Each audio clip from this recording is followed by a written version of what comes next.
बात करने के लिए लॉगिन करें www.astrotak.com।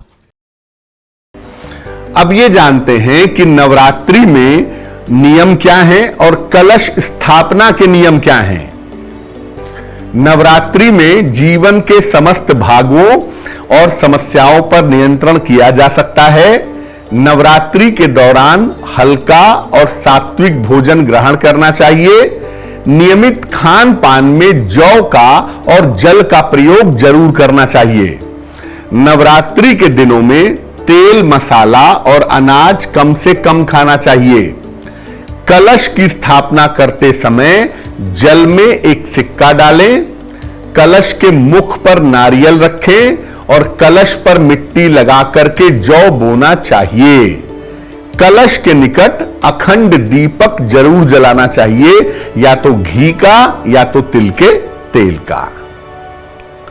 अब आपको बताते हैं कि कलश की स्थापना का मुहूर्त क्या है।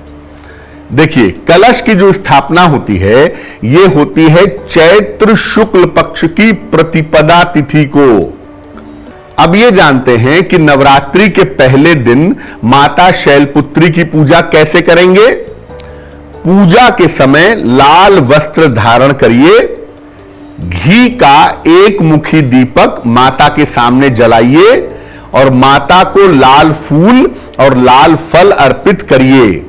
इसके बाद मां दुर्गा का बेसिक मंत्र है ओम दुंग दुर्गाय नमः। इस मंत्र का अधिक से अधिक जप करिए, या अगर आप चाहें तो नियम पूर्वक दुर्गा सप्तशती का पाठ भी कर सकते हैं।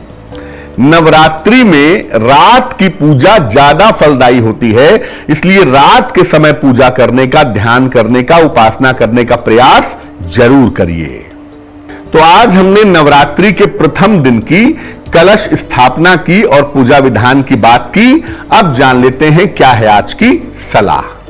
अगर आपके विवाह होने में विलंब हो रहा है तो नवरात्रि में एक अचूक उपाय करिए।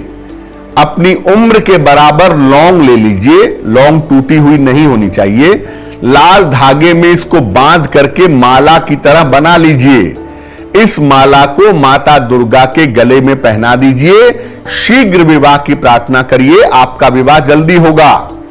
6 महीने तक यह माला माता दुर्गा के गले में रहेगी। उसके बाद निकाल करके या तो जमीन में दबा दें या जल में प्रवाहित कर दें।